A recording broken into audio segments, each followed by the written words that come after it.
नारी नारी मत कहो नारी नर की खान, नारी नारी मत कहो नारी नर की खान, और नारी से पैदा हुए तीर्थंकर भगवान, नारी से पैदा हुए तीर्थंकर भगवान।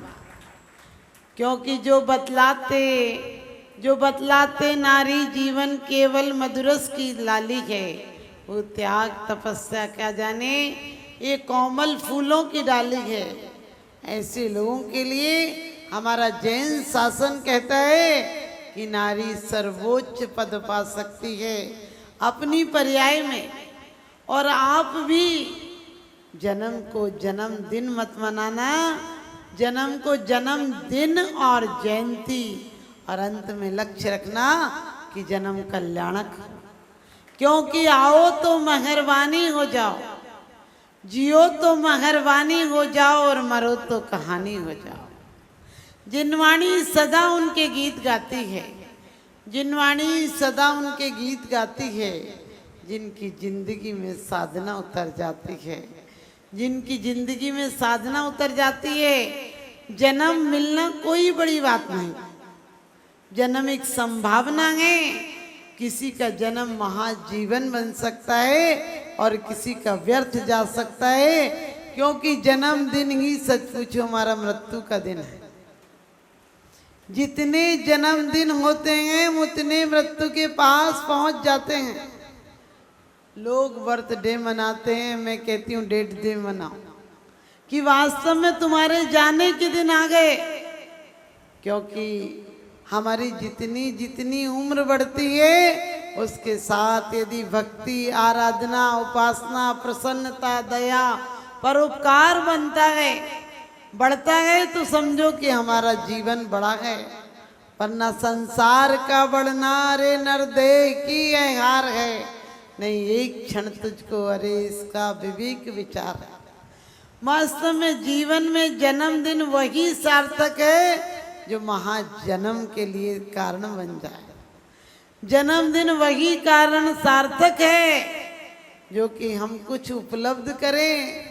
आपको पता है कोई व्यक्ति बचपन में तो बहुत अमीर हो, बहुत बड़े घर में पैदा हुआ हो, और बुढ़ापा आते आते भीख मांगने लगे तो आप उसे सफल या असफल कहोगे। मुझे मालूम है आप उसे असफल कहोगे।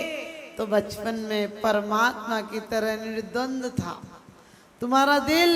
हमारे आचार्यों ने भी उपमा दी है कि निर्विकार साधु, निर्विकार बालक के समान होते हैं। बालक के समान होते हैं लेकिन बालक नहीं होते हैं। बालक बुद्धि नहीं होती है उनके अंदर।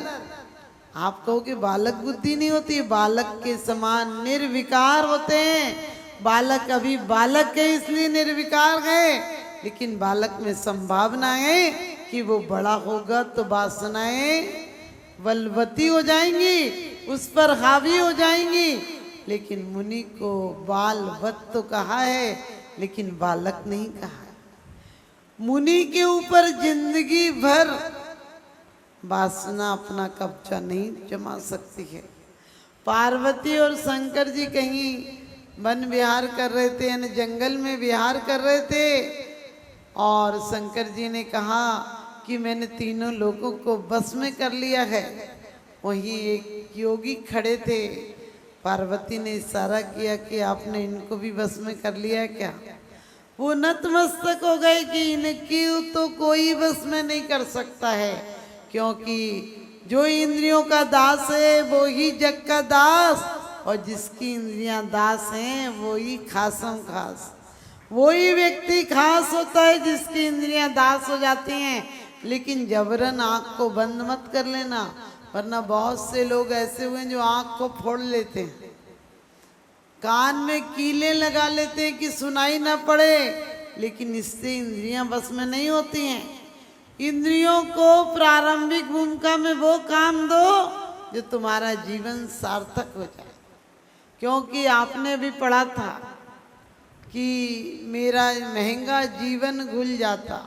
ये बहुत महंगा जीवन है। वेंटिलेटर पर पड़े होते हो तब पता चलता है सांसों की कितनी कीमत लग रही है। एक दिन में इन सांसों के लिए जो परमात्मा ने तुम्हें जन्म से अभी तक दी थी, उसके लिए तुमने कोई कीमत नहीं दी, और जब रुकने का मौका आया तब एक एक दिन की सांसों की कीमत तुम्हें पता चलता है। आज कोई मशीन बनाना हो जो रोटी से खून बना दे तो मुझे लगता है कम से कम 50 किलोमीटर का एरिया चाहिए। कुदरत का कैसा करिश्मा है कि खल भाग, रस भाग, अर्थ और व्यर्थ सब अलग कर देती है। जो तुम्हारे काम में आएगा वो रख लेती है, और जो काम में नहीं आएगा उसे व्यर्थ बाहर कर देती है। कम से कम प्रकृति से सीखा करो कि जो हमारे लिए उपयोगी है उसे रखना है, व्यर्थ के कचड़े को भी क्या रखना है। बुद्ध का जन्म हुआ, ज्योतिषियों को बुलाया, क्योंकि सिद्धार्थ नाम था उनका। बुद्ध तो ज्ञान हुआ इसलिए बुद्ध कहने लगे, और बुलाया, ज्योतिषियों से पूछा कि इस बच्चे का भविष्य क्या है। उनने कहा या तो चक्रवर्ती सम्राट बनेगा और या संत बनेगा। अब सच बताना, अपने दिल पे हाथ रखकर कि दो संभावना हो, या तो संत बनेगा या फिर प्रधानमंत्री बनेगा, तो क्या बनाना चाहोगे? अपने बच्चे को मुझे पता है तुम संत नहीं बनाना चाहोगे, कहोगे प्रधानमंत्री बन जाए तो कम से कम देश में नाम हो जाए। लेकिन आचार्य कहते हैं कि प्रधानमंत्री होकर भी क्या नाम रहेगा। जैसे ही गद्दी से उतरता है भूतपूर्व हो जाता है। यहाँ तो लोग मरने के बाद भूतपूर्व होते हैं, वो तो उतरते ही भूतपूर्व हो जाता है। जब तक सत्ता में रहता है तब तक वो कहाँ खा रहा है, कहाँ जा रहा है, सारी अखबार उसकी सूचनाओं से मड़े पड़े होते हैं। और जिस दिन उतर जाए फिर आखिरी दिन उसी दिन नाम आता जिस दिन वो मर जाता है। समझ गए? लेकिन हमारे आचार्यों ने कहा जो अपनी शाश्वत आत्मा की सत्ता पाता है वो इस लोक में भी पूज्य हो जाता है और परलोक में भी पूज्य हो जाता है, और पूज्य नहीं हो जाता है वो तमाम जीवन के लिए शाश्वत सुख पाता है। क्योंकि जीने को हर लोग जिया करते हैं। जीने दो ढंग से जिया जा सकता है, एक ऊर्ध्व गति की तरफ और एक अधोगति की तरफ, एक कैदी की तरफ और एक स्वतंत्रता सेनानी की तरह। जो अपराधी की तरह जीते हैं उन्हें किसी न किसी मुठभेड़ में मार दिया जाता है, और जो सम्राट की तरह जीते हैं उनका जगह जगह पर सम्मान होता है। हम जन्मे किस घर में जन्मे से कोई मतलब नहीं। लोग कहते हैं अरे बड़ा भाग्य में जैन कुल मिला, मैं जैन धर्म मिला, हम लोग जैन धर्म में जन्मे। हमने कही तुम जैन धर्म में कैसे जन्मोगे? अरे धर्म में कोई जन्मता ही क्या? गलतफहमी है तुम्हारी।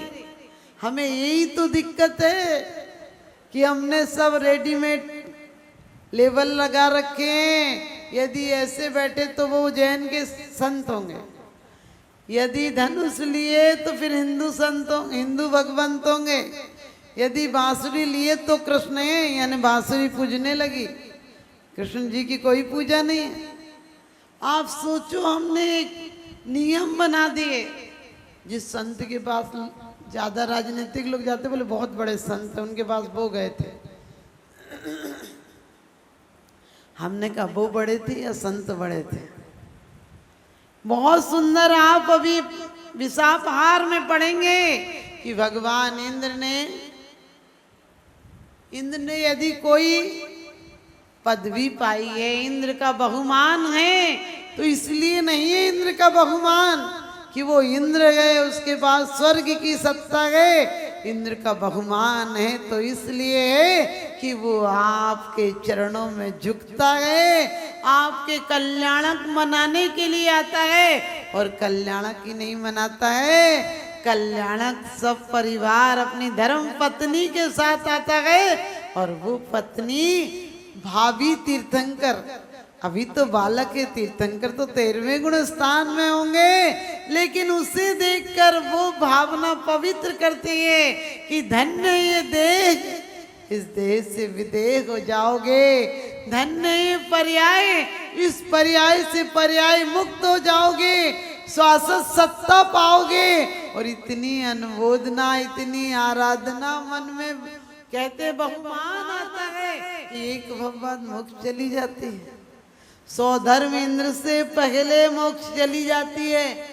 तो बड़ी अच्छी बात कहिए कि 100 धर्म इंद्र इसलिए महान नहीं है कि उसे स्वर्ग की सत्ता मिली है, वो इसलिए महान है कि वो आपकी सेवा का लाभ लेता है, इसलिए वो इंद्र है। हम इंद्र को क्या पूजना, यहाँ आपको पता है सब लोग अपने घर के स्वामी हैं, यहाँ कोई किसी से लेने नहीं जाता है। फिर भी हमारा सोच इतना छोटा है, अमीर आदमी मिलेगा तो उसे देख देख के नहीं देखेगा तो भी जय जिनेंद्र करोगे, और गरीब मिल जाए तो उसे कीड़े पतंगे की तरह समझते हो। अरे क्या समझना, किसी एक इंद्र जीव का भी आप अपमान मत कर देना, क्योंकि भावी समय में, आने वाले समय में उसके अंदर भी वो शाश्वत सत्ता छुपी हुई है। जीवत्व तो है ही, ज्ञान दर्शन तो उसमें भी है, और किसी दिन पूर्णता को प्राप्त हो जाएंगे तो क्या जवाब दोगे कि हम सिद्धों से नफरत करके आए? किसी से नफरत मत करो, जात पाति का अभिमान मत करो। ये अभिमान तो वो करते हैं कि हमारे बाप दादा बहुत अच्छे थे, क्योंकि हम तो फकीर हैं, हमारे बाप दादा अच्छे थे। हम महावीर के शिष्य हैं, हम महावीर को मानने वाले, हमें इसका घमंड नहीं करना चाहिए। हमें महावीर के सिद्धांतों को फिर से जीवंत करना चाहिए। हमारे आचरण देखकर लोग नतमस्तक हो जाएं कि जैन समाज जैसा अनुशासित और प्रेम पूर्ण समाज कोई नहीं है। लेकिन आज हम तो गिरे को और गिराने की कोशिश करते हैं। हम कहते हैं अहिंसा परमो धर्मा, लेकिन सच बताना, किसी फंक्शन में जो साड़ी आप पहन के गए हो और वैसी साड़ी 10 लोग और पहने हो तो मजा आएगा? सोचोगी नहीं पहन के आते तो अच्छा था। अरे हमारे यहाँ तो कहा है कि परमात्मा वो दिन कब आएगा जब हम इन पर्यायों से विभिन्न हो जाएंगे, इन पद इन सत्ताओं से भी ऊपर उठ जाएंगे। लेकिन अभी तो हमने बताया बिल्कुल कीड़े मकोड़ों से बदतर जिंदगी जी रहे हैं। क्योंकि यदि एक जानवर भी परमात्मा का स्मरण कर लेता है तो स्वर्ग का देवता हो जाता है। चाहे चारु दत्त ने बकरे को नमोकार मंत्र सुनाया हो, चाहे पद्म रुचि ने क्या बैल को नमोकार मंत्र सुनाया हो, चाहे कुत्ते को नमोकार मंत्र सुनाया हो, और चाहे पारसनाथ पारस कुमार ने नाग नागनी को मंत्र सुनाया हो। आप लोगों से पूछो कभी भी कि धर्मेंद्र पद्मावती कैसे हुए जलते नाग नागनी, तो आप लोग सीधे कहते हो नमोकार मंत्र को सुनाया था इसलिए।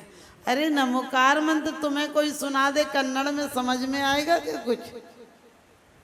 माना कि वो नमोकार मंत्र सुनाया होगा, लेकिन सच्चाई तो यही है कि तीर्थंकर तो नमः सिद्ध कर सव्रत ले, वो कहाँ से? लेकिन सच पूछो उनके संबोधन से उनका आभा मंडल इतना सशक्त था जो पूर्व भव में भी 16 कारण भावनाएं भाकर आए, और इस जन्म में भी जिनकी कल्याणक हुए, जिन्होंने जन्म से लेकर कभी अभक्ष भक्षण नहीं किया, जिन्होंने 8 वर्ष की उम्र से अणुव्रत धारण कर लिए। इतना कहते हैं कि सकारात्मक ऊर्जा का जो पावर हाउस हो, उसके पास आते ही आपके परिणाम अपने आप बदल जाएंगे। आप अपने भाव बदलो, भव अपने आप बदल जाएंगे। नजर को बदलिए, नजारे बदल जाएंगे। सोच को बदलिए, सितारे बदल जाएंगे। किश्तियां बदलने की कोई जरूरत नहीं, धारों को बदलिए, किनारे बदल जाएंगे। धारों को बदलिए, किनारे बदल जाएंगे। अभी तो रोज घिसी पिटी पूजन करने की, और तू कौन सी कर रही? मैं भी कर लेती हूँ। मैंने कही नकल है क्या? जो तू जो लिखेगी मैं भी लिख दूंगी। सच पूछो तो अंतरंग से ऐसा बहुमान आना चाहिए कि परमात्मा आप कब तक और संसार में रहना। हम रोज कहते हैं भव बंधन तड़ तड़ टूट पड़े, अरे कोई रस्सी थोड़ी है टूट पड़ेगी। जितने हमारे कदम सचमुच अच्छाई की तरफ बढ़ेंगे। आपको कह दूं धर्म की तरफ तो आप घी छोड़ दोगे, नमक छोड़ दोगे तो परमात्मा वैसे भी तुमसे छुड़वा ही लेता है। क्यों कि शुगर हो जाए तो चीनी छोड़ देते हो, बीपी हाई हो तो घी नमक छोड़ दे, तो ये कोई बड़ी बात नहीं। लेकिन आत्म साधना के लिए कि मैं अपने इंद्रियों पर संयम रखूंगा, एक दिन नहीं खा कर देखता हूँ क्या होता है। इन भाव से ऐसा नहीं कि मेरा नमक त्याग है तो सुबह से ही लग जाओ, पता है ना नमक त्याग है, पता है ना नमक त्याग, हमने कहा इससे अच्छा खा लेती तुम लोग। इतनी बार कहने की अपेक्षा खा लो, खाने में कोई बुराई नहीं।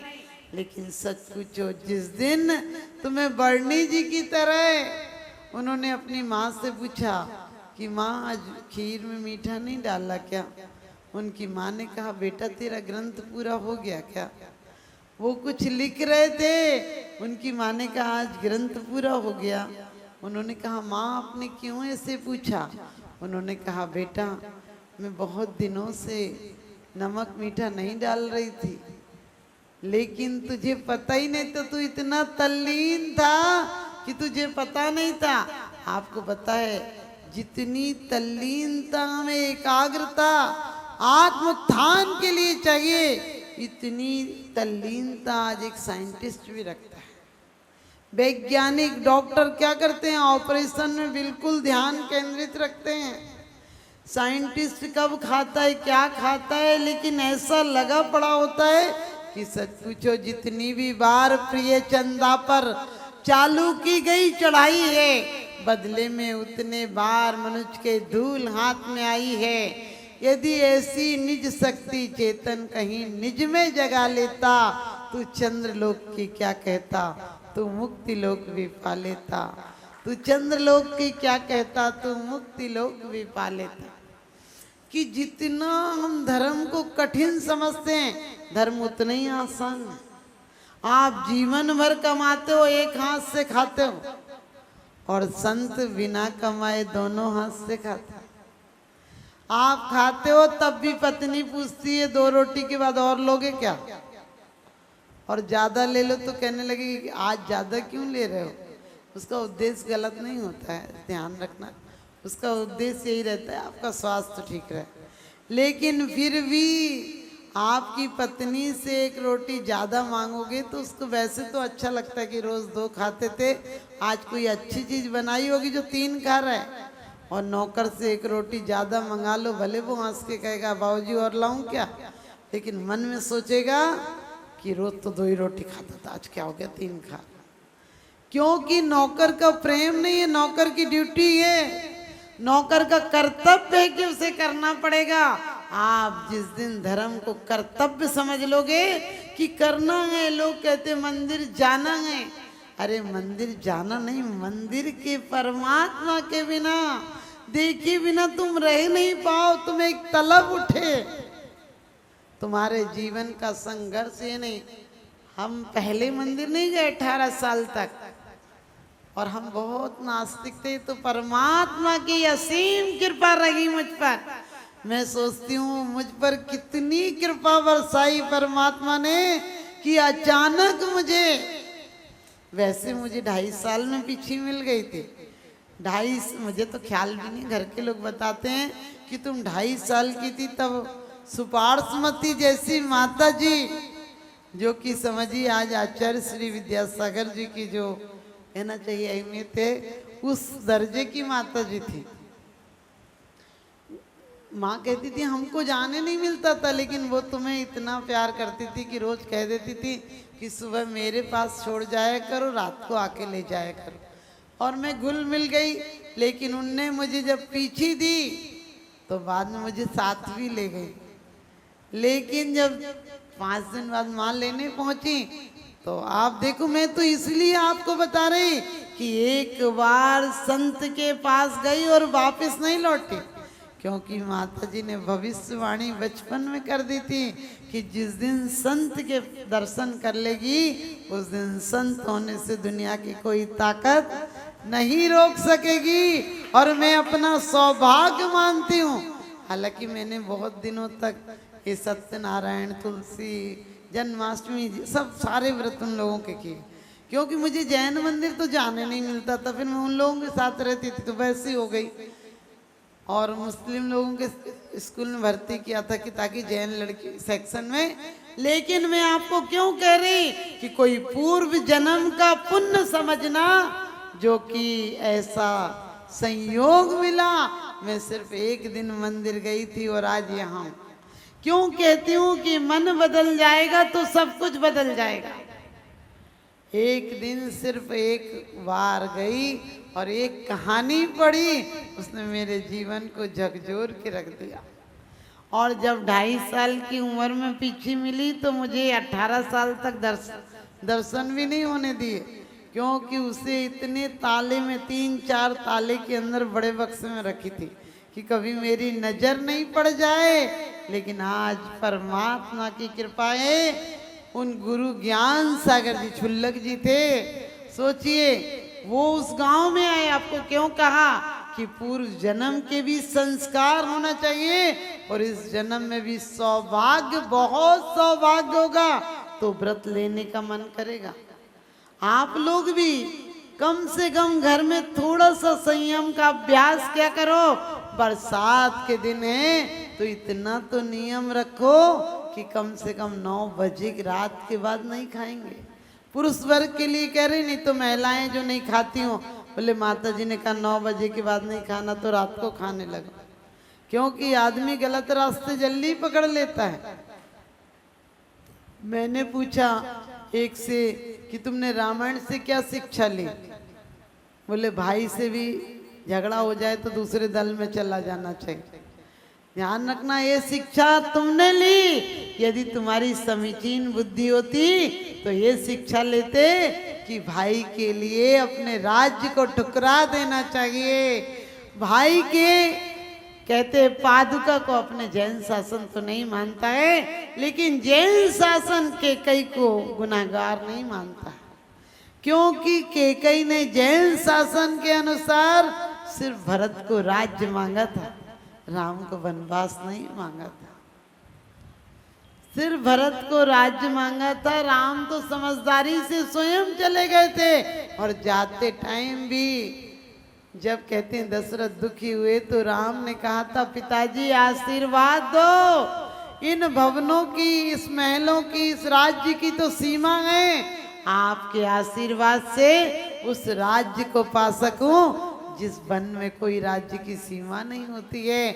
और देखिए रामचंद्र जी जहां गए, एक पिता के लिए जो अपने राज्य को ठुकरा देता है वो जगत पूज्य हो जाता है। और जैन शासन के अनुसार वो मोक्ष चले गए। हम लोगों के लिए भी एक आदर्श मोक्षगामी जीव हैं। लेकिन सीता की सोचो, दशरथ ने कहा था मैं कैसे जनक को जवाब दूंगा कि मैं उनकी लाडली को पलक पावड़े रखने की कसम खा के आया हूँ, शपथ देकर आया हूँ कि आपकी बेटी को कभी जरा सा भी कष्ट नहीं होने दूंगा। वो फूलों सी पली, उसे जंगल में जाने की कैसे अनुमति दूं? और राम ने भी कहा था कि मैं वनवास जा रहा हूँ, तुम घर में रहो। लेकिन सीता ने कहा था मैं कोई कायर पत्नी नहीं हूँ जो घर में रहूं, मैं धर्म पत्नी हूँ। तुम्हारे पथ में आपत्ति आने पर कांटों को चुनना जानती हूँ और संपत्ति में तुम्हारी परछाई बन के पीछे चलना जानती हूँ। किसी ने रास्ते में पूछा था ये जो आगे चल रहे हैं वो कौन है? तो सीता ने कहा था कि जो मेरे पीछे चल रहे हैं वो मेरे देवर हैं और जो आगे चल रहे हैं उनके बड़े भाई हैं। आप समझ गए, इतना कहना पर्याप्त था कि उनके बड़े भाई हैं यानी उसके पति हैं। हाथ तो घर में ऐसे आवाज लगाता हुआ आता है जैसे घर में और उसके अलावा कोई जिंदा ही नहीं। ये बहुत फुहड़पने का समझ लेना निशानी है। आप मैं ये नहीं कहती कि आप अपने दाम्पत्य जीवन में सुखी मत रहो, लेकिन घर की मान मर्यादाएं, क्योंकि कहते हैं ये रब किसी की छीन कर मुझको खुशी न दे, ए रब किसी की छीन कर मुझको खुशी न दे, और जो जिंदगी हो किसी पे वो जैसी जिंदगी न दे। उस माँ ने 25 साल तक पढ़ाकर बुद्धिमान बनाया है, और पत्नी 2 दिन में आकर उसे बुद्धू बना देती, समझ गए। लेकिन बहुत अच्छी, जो अच्छी स्त्रियां होती हैं, अच्छी कुलीन कन्याएं होती हैं, वो अपने कैसे भी सास ससुर हों उनकी अवहेलना नहीं करती हैं। और सास ससुर को भी चाहिए कि बेटियां अपना घर छोड़कर आती हैं, उन्हें इतना प्यार दो कि उन्हें कभी मायके की याद नहीं आए। तो आप ध्यान रखना, आपको ये सब बातें क्यों कही हैं? क्योंकि पहले बहू आती थी तो मुंह दिखाई दी जाती थी। कहते सीता को भी मुंह दिखाई, केकई ने सबसे सुंदर मुंह दिखाई दी थी, केकई ने अपना भवन दे दिया था उसको मुंह दिखाई में। लेकिन एक बहू आई, सास ने उसे हार दिया, सास ने मुंह नहीं, बहू ने मुंह नहीं खोला। सास ने उसे मुंह दिखाई में हार दिया, बहू ने मुंह नहीं खोला। बोली और अच्छी चीज दो, सास ने पूरा सेट दिया, बोली और अच्छी चीज दो। सास ने बोला कि चाबी ले ले, तिजोरी की चाबी ले ले। वो बोली ये तो आपके बाद अपने आप आ जाएगी, और कोई अच्छी चीज दो। सास ने अपने बेटे को बुलाया, अपने बेटे का हाथ लेकर बहू के हाथ में रखा। बोले जिगर का टुकड़ा है, आंखों का तारा है, मेरा सबसे प्यारा है, ले मैं अपने जिगर के टुकड़े को तुझे सौंपती हूँ। कहने लगी ये तो कल पंचायत में मिल गया था, ये तो कल फेरों के टाइम में हाथ दिया जाता है। वो कहने लगी ये तो कल पंचायत में मिल गया था। सास बोली फिर क्या दूं? बहू बोली कुछ और अच्छा दो। सास बोली जो तू मांगेगी वही दे दूंगी। बहू बोली माँ जी कल से आई हूँ, मैं देख रही हूँ तुम्हारा बड़ा रुतबा है, इस घर में तुम्हारे आज्ञा बिना, तुम्हारी आज्ञा बिना पत्ता भी नहीं हिल रहा है, पूरा घर तुमसे अम्मा जी करके पूछ रहा है। मुझे पता है तुम मेरी सास हो, लेकिन मुझे सास बना दो, मुझे सास बना दो। सास ने कहा बेटा सब दे सकती हूँ, बेटा सब दे सकती हूँ, लेकिन अपनी पदवी तुझे दे दूं तब भी नहीं दे सकती हूँ, क्योंकि कुछ वर्ष इंतजार करना पड़ेगा। फिर तू कई तकलीफों के बाद, कई समस्याओं से जूझ कर कहीं जाकर माँ बनेगी, और माँ बनने के बाद भी बेटे को पढ़ाएगी, लिखाएगी, नहलाएगी, धुलाएगी, रातों उसकी चिंता में जागेगी, चांदनी रात रात जाग जाग कर गुजार देगी। उस बच्चे की चिंता में खुद की चिंता खो जाएगी, उसकी चिंता में अपने पति की भी परवाह नहीं करेगी, और उसके बाद जाकर कोई 25 साल बाद तू सास बनेगी। इसलिए आज लोग कहते हैं भक्त नहीं भगवान बनेंगे। हमने कहा जिस बिन नहीं जिन राज सीजे, तूर लो जग की में, एक घड़ी मत बिसरो करो जस, आयु जम मुख बीच में। कहते जिस बिन नहीं जिन राज सीजे। हमारे अधिकांश तीर्थंकरों के जन्मदिन किस दिन है? जन्मदिन के दिन और दूसरा कौन सा दिन है? अधिकांश तीर्थंकरों के जन्मदिन के दिन क्या है? दीक्षा दिवस है। वही जन्मदिन सार्थक है जिस दिन की अपने जन्म को क्या मृत्यु से मुक्ति दिलाने का प्रयास किया जाए। यूं तो जन्मदिन रोज आते हैं, मुस्कुराती सुबह शाम में डली होती है, जिंदगी की पीठ पर मौत लिखी होती है। बढ़ाना है तो बढ़ा लो धर्म की तरफ कदम, वरना सांसों की कोई गारंटी नहीं होती है। तो आप लोगों को भी अपने जन्मदिन पर, मैं ये नहीं कहती हूँ तुम सब संत हो जाओगे, संत तो वो हो पाएंगे आचार्य का बड़ भाग रत्नात्रय धरे, जिनके बड़े भाग होंगे वो रत्नात्रय धारण कर पाएंगे। पापी लोग रत्नात्रय धारण नहीं कर पाएंगे। चक्रवर्ती तो हो जाएंगे, चक्रवर्ती तो हो जाओ, लेकिन वही चक्रवर्ती स्वर्ग और मोक्ष जाते हैं जो इस पद को छोड़ पाते हैं। चक्रवर्ती पद को छोड़ पाए तो मोक्ष और स्वर्ग जाते हैं, यदि उसी में मर जाएं तो नियम से नरक जाते हैं। राजेश्वरी सो नरकेश्वरी, राज में मरेगा तो नियम से नरक जाएगा, लेकिन कम से कम आप लोग घर में रहते हुए थोड़ा थोड़ा संयम रखो, घर में ज्यादा आकुलता मत करो, छोटी छोटी बातों पर तकरार मत करो, इस जीवन को मौत की तरफ मत ले जाओ। मौत अतिथि नहीं है, मौत किसी एक दिन नहीं आती है। लोग कहते कैसे मर गए, कल तक तो बात हुई थी। मैं कहती हूँ आज नहीं पूछते तो क्या हुआ, आज नहीं पूछते तो क्या हुआ, कल एक एक से पूछोगे कि क्या हुआ था, कल एक एक से पूछोगे कि क्या हुआ था। कुंद कुंद स्वामी प्रवचन सार में कहते हैं मौत कभी भी आ सकती, बचपन में, जवानी में, दिन में, रात में, सड़क पर, बाजार में, कभी भी आ सकती है। लेकिन जिंदगी बड़ी कीमती है, ये बार बार नहीं मिलती है। इस जीवन को व्यर्थ की बातों में, व्यर्थ की चिंता में चिता मत बनाओ। चिंतन करके अपनी चेतना को ऊर्ध्व गति की तरफ ले जाओ। तो जब भी आप कभी बोलते हैं नाग नागनी को नमोकार मंत्र सुनाया, मैं कहती हूँ ठीक है बच्चों को समझाने के लिए कहो, लेकिन सच्चाई ये है अपने आप को।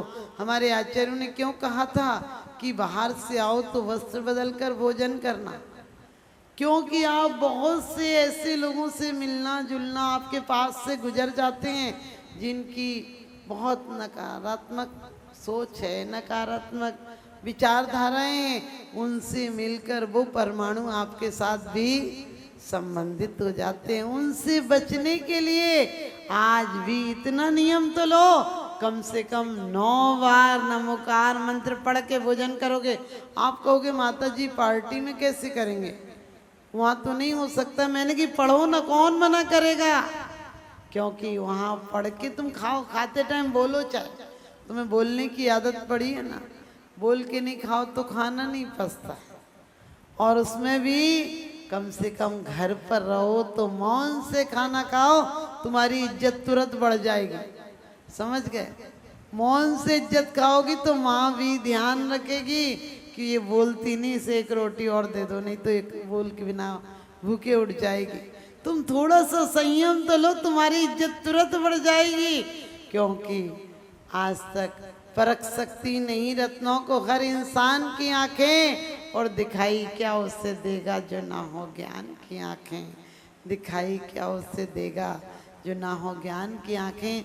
अपने जन्मदिन पर लोग शादी की 50वीं सालगिरह मनाते हैं। मैंने कही संन्यास के दिन है, मनाओ, मैं मना नहीं करती हूँ कि आप सालगिरह मत मनाओ, लेकिन कम से कम नए तौर तरीकों से मनाओ, आराधना से मनाओ, विधान कराओ, उपासना कराओ, भजन गवाओ, किसी तरह से मनाओ, लेकिन उस दिन तुम्हारी शुभ क्रियाएं होना चाहिए, उस दिन तुम्हारा शुभ आश्रम होना चाहिए। क्योंकि अब तो शमशान जाने के दिन आ रहे हैं। 75 नहीं तो 80, 80 नहीं तो 90 और नहीं तो 100 में तो चले ही जाओगे। इतनी से दिन के लिए इतना बवंडर क्यों उठाना। तो आप सभी बहुत सौभाग्यशाली हैं कि विषापहार विधान में बैठे हैं। और विषापहार का मतलब सिर्फ ये कोई विधान नहीं है, उस विष का अपहरण हम पे और आप पर भी। कौन से नाग का विष चढ़ा हुआ है? मिथ्यात्व रूपी नाग का विष चढ़ा हुआ है। और हमारे और आपके जीवन में भी विष का अपहरण हो, महाविष चढ़ा हुआ है मिथ्यात्व का। और इसी जीवन में आपकी पदोन्नति हो। इस जीवन में आपका विकास सिर्फ पैसों से नहीं हो, परिणामों से हो। आदमी पद, प्रतिष्ठा, पैसा, परिवार और प्रशंसा इकट्ठी करता है, वो पांचों चीज साथ नहीं जाती हैं उसके, जाते हैं तो परिणाम साथ जाते हैं। परिणाम विशुद्धि होंगे, परिणाम विशुद्ध होंगे तो नियम से अगला भविष्य बेहतर मिलेगा, और परिणाम संक्लेशित होंगे तो आपको इस भव से बुरे भव मिलेंगे। इस भव की चिंता मत करना।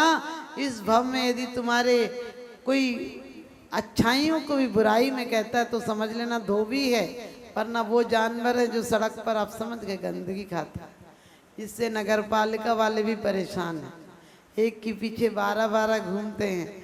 लेकिन हमें बनना है तो कैसा, एक बनो लेकिन तीर्थंकर जैसा बनो कि एक माँ एक बेटा पैदा करती है लेकिन जगत जननी हो जाती है। तो आज एक भैया का जन्मदिन है, और भी आपको पता तारीख के अनुसार हम लोग मनाते नहीं, तारीख के अनुसार, क्योंकि तिथि भी बहुत होती है, अच्छी होती है। तो आपको पता है कि आज क्या नाम भैया का, स्वाति जैन के बेटे का भी जन्मदिन है। और भी रोज ही लोगों के जन्मदिन होते हैं, तो उन्हें भी आशीर्वाद मेरा बहुत बहुत कि उन्होंने इतनी शुभ भावना बनाई और मुझसे आशीर्वाद लेकर गई कि बेटे का जन्मदिन है। तो उन्हें भी, और आप सब हमारे विकासपुरी से आए हैं, कुछ लोग नजफगढ़ से आए हैं, उन लोगों को मास्टर साहब जी, देखिए ये कहते हैं पुण्य का प्रताप।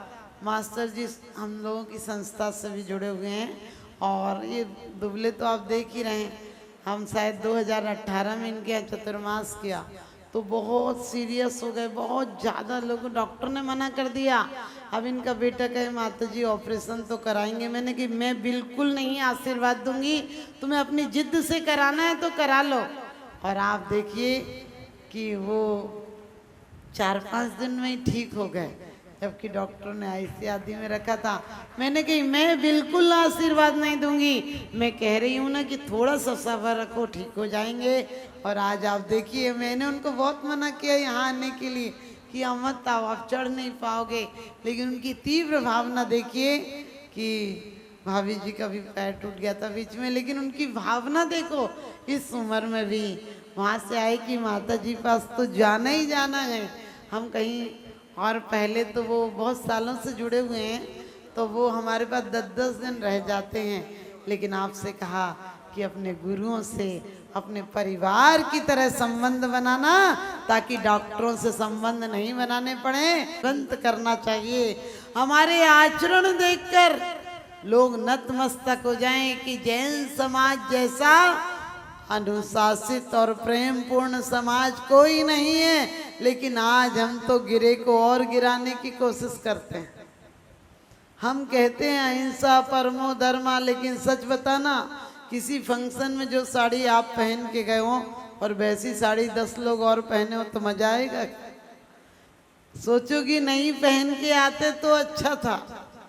अरे हमारे यहाँ तो कहा है कि परमात्मा वो दिन कब आएगा जब हम इन पर्यायों से भी भिन्न हो जाएंगे, इन पद इन सत्ताओं से भी ऊपर उठ जाएंगे। लेकिन अभी तो हमने बताया बिल्कुल कीड़े मकोड़ों से बदतर जिंदगी जी रहे हैं। क्योंकि यदि एक जानवर भी परमात्मा का स्मरण कर लेता है तो स्वर्ग का देवता हो जाता है।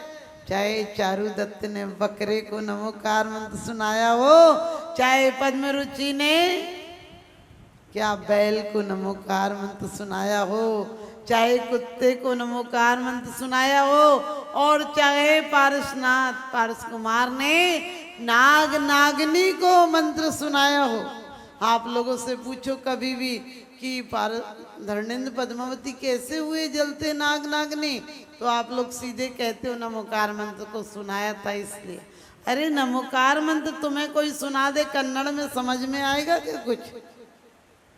माना कि वो नमोकार मंत्र सुनाया होगा, लेकिन सच्चाई तो यही है कि तीर्थंकर तो नमः सिद्ध कर सब व्रत ले, वो कहाँ से, लेकिन सच पूछो उनके संबोधन से उनका आभा मंडल इतना सशक्त था जो पूर्व भव में भी 16 कारण भावनाएं भाकर आए और इस जन्म में भी जिनकी कल्याणक हुए, जिन्होंने जन्म से लेकर कभी अभक्ष भक्षण नहीं किया, जिन्होंने 8 वर्ष की उम्र से अणुव्रत धारण कर लिए, इतना कहते हैं कि सकारात्मक ऊर्जा का जो पावर हाउस हो उसके पास आते ही आपके परिणाम अपने आप बदल जाएंगे। आप अपने भाव बदलो, भव अपने आप बदल जाएंगे। नजर को बदलिए, नजारे बदल जाएंगे। सोच को बदलिए, सितारे बदल जाएंगे। किश्तियां बदलने की कोई जरूरत नहीं, धारों को बदलिए, किनारे बदल जाएंगे। धारों को बदलिए, किनारे बदल जाएंगे। अभी तो रोज घिसी पिटी पूजन करने की, और तू कौन सी कर रही, मैं भी कर लेती हूँ। मैंने कही नकल है क्या, जो तू जो लिखेगी मैं भी लिख दूंगी। सच पूछो तो अंतरंग से ऐसा बहुमान आना चाहिए कि परमात्मा आप कब तक और संसार में रहना। हम रोज कहते हैं भवबंधन तड़ तड़ टूट पड़े, अरे कोई रस्सी थोड़ी है टूट पड़ेगी। जितने हमारे कदम सच पूछो अच्छाई की तरफ बढ़ेंगे। आपको कह दूं धर्म की तरफ तो आप घी छोड़ दोगे, नमक छोड़ दोगे, तो परमात्मा वैसे भी तुमसे छुड़वा ही लेता है। क्यों कि शुगर हो जाए तो चीनी छोड़ देते हो, बीपी हाई हो तो घी नमक छोड़ देते हो, ये कोई बड़ी बात नहीं। लेकिन आत्म साधना के लिए कि मैं अपने इंद्रियों पर संयम रखूंगा, एक दिन नहीं खा कर देखता हूँ क्या होता है। इन भाव से ऐसा नहीं कि मेरा नमक त्याग है तो सुबह से ही लग जाओ, पता है ना नमक त्याग है, पता है ना नमक त्याग। हमने कहा इससे अच्छा खा लेती तुम लोग। इतनी बार कहने की अपेक्षा खा लो, खाने में कोई बुराई नहीं। लेकिन सच पूछो जिस दिन तुम्हें बरनी जी की तरह उन्होंने अपनी माँ से पूछा कि माँ आज खीर में मीठा नहीं डाला क्या, उनकी माँ ने कहा बेटा तेरा ग्रंथ पूरा हो गया क्या। वो कुछ लिख रहे थे, उनकी माँ ने कहा आज ग्रंथ पूरा हो गया। उन्होंने कहा माँ आपने क्यों ऐसे पूछा। उन्होंने कहा बेटा मैं बहुत दिनों से नमक मीठा नहीं डाल रही थी, लेकिन तुझे पता ही नहीं, तो तू इतना तल्लीन था कि तुझे पता नहीं था। आपको पता है जितनी तल्लीनता में एकाग्रता आत्मोत्थान के लिए चाहिए, इतनी तल्लीनता आज एक साइंटिस्ट भी रखता है। वैज्ञानिक डॉक्टर क्या करते हैं, ऑपरेशन में बिल्कुल ध्यान केंद्रित रखते हैं। साइंटिस्ट कब खाता है क्या खाता है, लेकिन ऐसा लगा पड़ा होता है कि सच पूछो जितनी भी बार प्रिय चंदा पर चालू की गई चढ़ाई है, बदले में उतने बार मनुष्य के धूल हाथ में आई है। यदि ऐसी निज शक्ति चेतन कहीं निज में जगा लेता, तू चंद्रलोक की क्या कहता, तू मुक्ति लोक भी पा लेता। तू चंद्रलोक की क्या कहता, तू मुक्ति लोक भी पा लेता। कि जितना हम धर्म को कठिन समझते हैं, धर्म उतना ही आसान है।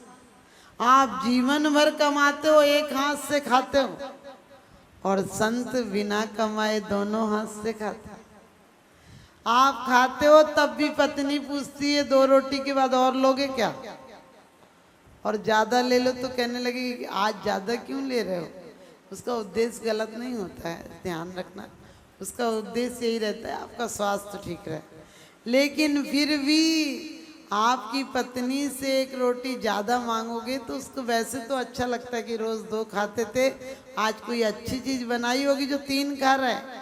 और नौकर से 1 रोटी ज़्यादा मंगा लो, भले वो हंस के कहेगा बाबूजी और लाऊं क्या, लेकिन मन में सोचेगा कि रोज़ तो 2 ही रोटी खाता था, आज क्या हो गया 3 खा। क्योंकि नौकर का प्रेम नहीं है, नौकर की ड्यूटी है, नौकर का कर्तव्य है कि उसे करना पड़ेगा। आप जिस दिन धर्म को कर्तव्य समझ लोगे कि करना है, लोग कहते मंदिर जाना है, अरे मंदिर जाना नहीं, मंदिर के परमात्मा के बिना देखे बिना तुम रह नहीं पाओ। तुम एक तलब उठे, तुम्हारे जीवन का संघर्ष ये नहीं हम पहले मंदिर नहीं गए 18 साल तक, और हम बहुत नास्तिक थे, तो परमात्मा की असीम कृपा रही मुझ पर। मैं सोचती हूँ मुझ पर कितनी कृपा बरसाई परमात्मा ने कि अचानक मुझे, वैसे मुझे 2.5 साल में पीछे मिल गई थी। 2.5, मुझे तो ख्याल भी नहीं, घर के लोग बताते हैं कि तुम 2.5 साल की थी तब सुपार्श्वमती जैसी माता जी, जो कि समझिए आज आचार्य श्री विद्यासागर जी की जो कहना चाहिए अहमियत है, उस दर्जे की माता जी थी। माँ कहती थी हमको जाने नहीं मिलता था, लेकिन वो तुम्हें इतना प्यार करती थी कि रोज कह देती थी कि सुबह मेरे पास छोड़ जाया करो, रात को आके ले जाया करो। और मैं घुल मिल गई, लेकिन उनने मुझे जब पीछी दी तो बाद में मुझे साथ भी ले गई।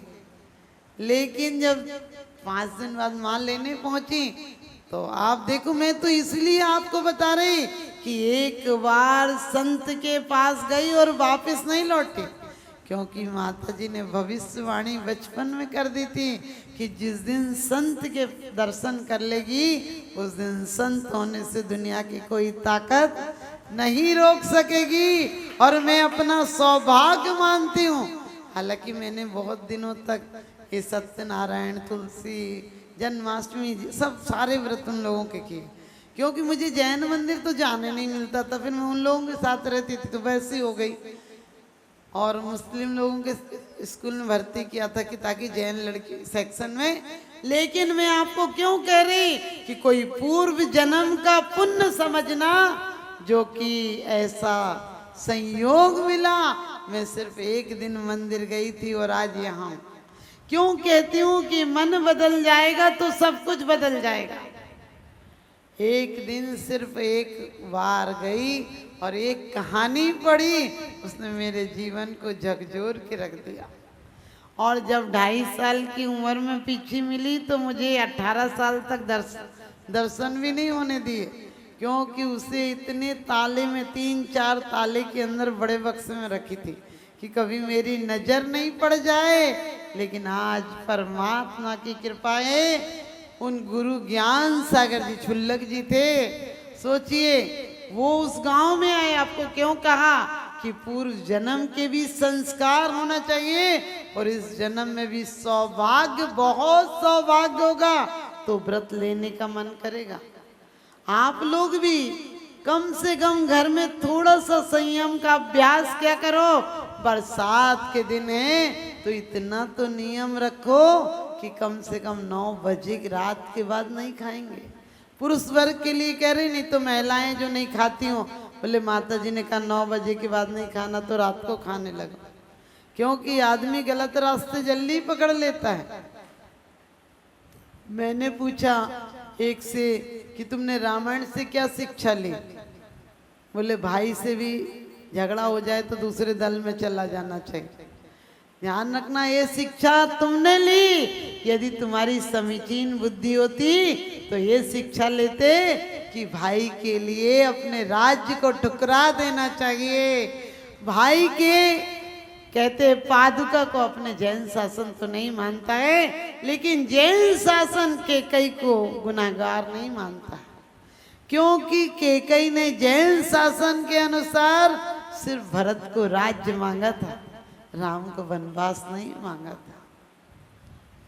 सिर्फ भरत को राज्य मांगा था, राम तो समझदारी से स्वयं चले गए थे। और जाते टाइम भी जब कहते हैं दशरथ दुखी हुए तो राम ने कहा था, पिताजी आशीर्वाद दो, इन भवनों की, इस महलों की, इस राज्य की तो सीमा है, आपके आशीर्वाद से उस राज्य को पा सकूं जिस वन में कोई राज्य की सीमा नहीं होती है। और देखिए रामचंद्र जी जहां गए, एक पिता के लिए जो अपने राज्य को ठुकरा देता है वो जगत पूज्य हो जाता है। और जैन शासन के अनुसार वो मोक्ष चले गए। हम लोगों के लिए भी एक आदर्श मोक्षगामी जीव है। लेकिन सीता की सोचो, दशरथ ने कहा था मैं कैसे जनक को जवाब दूंगा कि मैं उनकी लाडली को पलक पावड़े रखने की कसम खा के आया हूँ, शपथ देकर आया हूँ कि आपकी बेटी को कभी जरा सा भी कष्ट नहीं होने दूंगा। वो फूलों सी पली उसे जंगल में जाने की कैसे अनुमति दूं। और राम ने भी कहा था कि मैं वनवास जा रहा हूं, तुम घर में रहो। लेकिन सीता ने कहा था मैं कोई कायर पत्नी नहीं हूं जो घर में रहूं, मैं धर्म पत्नी हूं।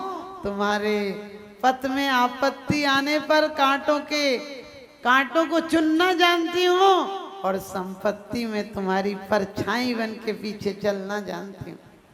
किसी ने रास्ते में पूछा था ये जो आगे चल रहे हैं वो कौन है, तो सीता ने कहा था कि जो मेरे पीछे चल रहे हैं वो मेरे देवर हैं और जो आगे चल रहे हैं उनके बड़े भाई हैं।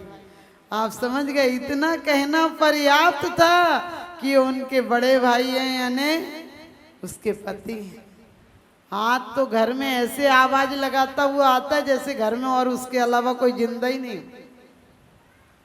ये बहुत फुहड़पने का समझ लेना निशानी है।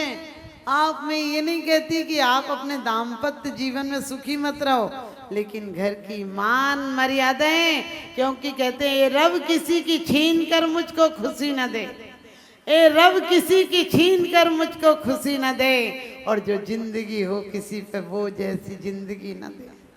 उस माँ ने 25 साल तक पढ़ाकर बुद्धिमान बनाया है और पत्नी 2 दिन में आकर उसे बुद्धू बना देती। समझ गए। लेकिन बहुत अच्छी स्त्रियां होती हैं, अच्छी कुलीन कन्याएं होती हैं, वो अपने कैसे भी सास ससुर हों उनकी अवहेलना नहीं करती हैं। और सास ससुर को भी चाहिए कि बेटियां अपना घर छोड़कर आती हैं उन्हें इतना प्यार दो कि उन्हें कभी मायके की याद नहीं आए। तो आप ध्यान रखना, आपको ये सब बातें क्यों कही हैं, क्योंकि पहले बहू आती थी तो मुंह दिखाई दी जाती थी। कहते सीता को भी मुंह दिखाई, केकई ने सबसे सुंदर मुंह दिखाई दी थी। केकई ने अपना भवन दे दिया था उसको मुंह दिखाई में। लेकिन एक बहू आई, सास ने उसे हार दिया, बहू ने मुंह नहीं खोला। सास ने उसने मुंह दिखाई में हार दिया, बहू ने मुंह नहीं खोला। बोली और अच्छी चीज दो, सास ने पूरा सेट दिया, बोली और अच्छी चीज दो। सास ने बोला कि चाबी ले ले, तिजोरी की चाबी ले ले। वो बोली ये तो आपके बाद अपने आप आ जाएगी, और कोई अच्छी चीज दो। सास ने अपने बेटे को बुलाया, अपने बेटे का हाथ लेकर बहू के हाथ में रखा। बोले जिगर का टुकड़ा है, आंखों का तारा है, मेरा सबसे प्यारा है, ले मैं अपने जिगर के टुकड़े को तुझे सौंपती हूँ। कहने लगी ये तो कल पंचायत में मिल गया था, ये तो कल फेरों के टाइम में हाथ दिया जाता है। वो कहने लगी ये तो कल पंचायत में मिल गया था। सास बोली फिर क्या दूं? बहू बोली कुछ और अच्छा दो। सास बोली जो तू मांगेगी वही दे दूंगी। बहू बोली माँ जी कल से आई हूँ, मैं देख रही हूँ तुम्हारा बड़ा रुतबा है, इस घर में तुम्हारी आज्ञा बिना पत्ता भी नहीं हिल रहा है। पूरा घर तुमसे अम्मा जी करके पूछ रहा है। मुझे पता है तुम मेरी सास हो, लेकिन मुझे सास बना दो, मुझे सास बना दो। सास ने कहा बेटा सब दे सकती हूँ, बेटा सब दे सकती हूँ, लेकिन अपनी पदवी तुझे दे दूं तब भी नहीं दे सकती हूँ, क्योंकि कुछ वर्ष इंतजार करना पड़ेगा।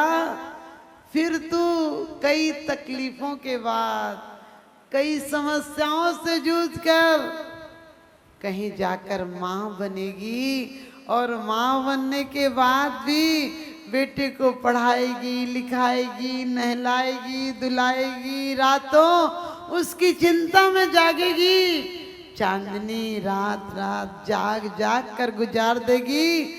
उस बच्चे की चिंता में खुद की चिंता खो जाएगी, उसकी चिंता में अपने पति की भी परवाह नहीं करेगी। और उसके बाद जाकर कोई 25 साल बाद तू सास बनेगी। इसलिए आज लोग कहते हैं भक्त नहीं भगवान बनेंगे। हमने कहा जिस बिन नहीं जिन राज सीजे, तूर लो जग कीच में, एक घड़ी मत बिसरो करो जस, आयु जम मुख बीच में। कहते जिस बिन नहीं जिन राज सीजे। हमारे अधिकांश तीर्थंकरों के जन्मदिन किस दिन है? जन्मदिन के दिन और दूसरा कौन सा दिन है? अधिकांश तीर्थंकरों के जन्मदिन के दिन क्या है? दीक्षा दिवस है। वही जन्मदिन सार्थक है जिस दिन की अपने जन्म को क्या मृत्यु से मुक्ति दिलाने का प्रयास किया जाए। यूं तो जन्मदिन रोज आते हैं, मुस्कुराती सुबह शाम में डली होती है। जिंदगी की पीठ पर मौत लिखी होती है। बढ़ाना है तो बढ़ा लो धर्म की तरफ कदम, वरना सांसों की कोई गारंटी नहीं होती है। तो आप लोगों को भी अपने जन्मदिन पर, मैं ये नहीं कहती हूँ तुम सब संत हो जाओगे, संत तो वो हो पाएंगे आचार्य ने कहा बड़ भाग रत्नात्रय धरे। जिनके बड़े भाग होंगे वो रत्नात्रय धारण कर पाएंगे। पापी लोग रत्नात्रय धारण नहीं कर पाएंगे।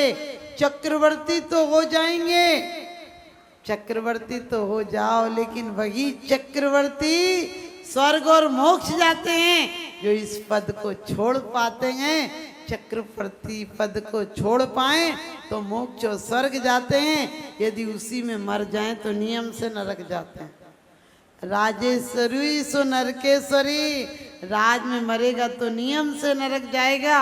लेकिन कम से कम आप लोग घर में रहते हुए थोड़ा थोड़ा संयम रखो। घर में ज्यादा आकुलता मत करो, छोटी छोटी बातों पर तकरार मत करो। इस जीवन को मौत की तरफ मत ले जाओ।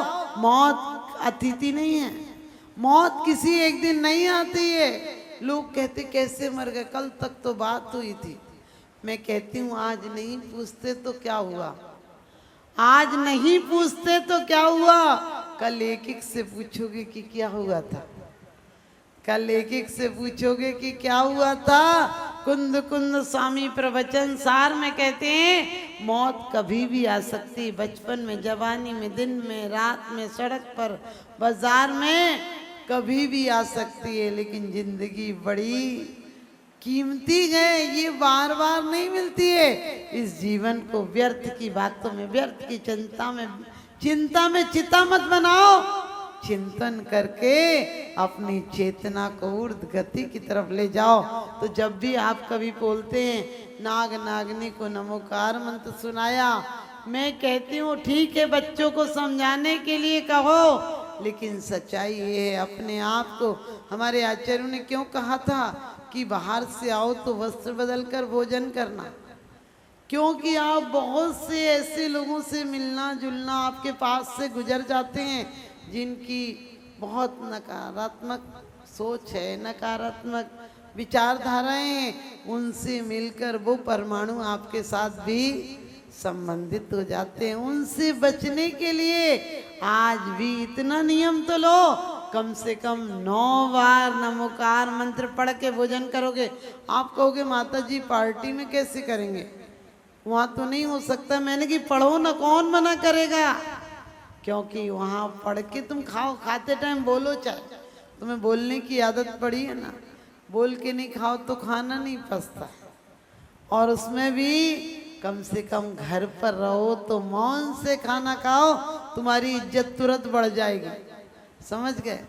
मौन से इज्जत खाओगी तो माँ भी ध्यान रखेगी कि ये बोलती नहीं, इसे एक रोटी और दे दो, नहीं तो एक बोल के बिना भूखे उठ जाएगी।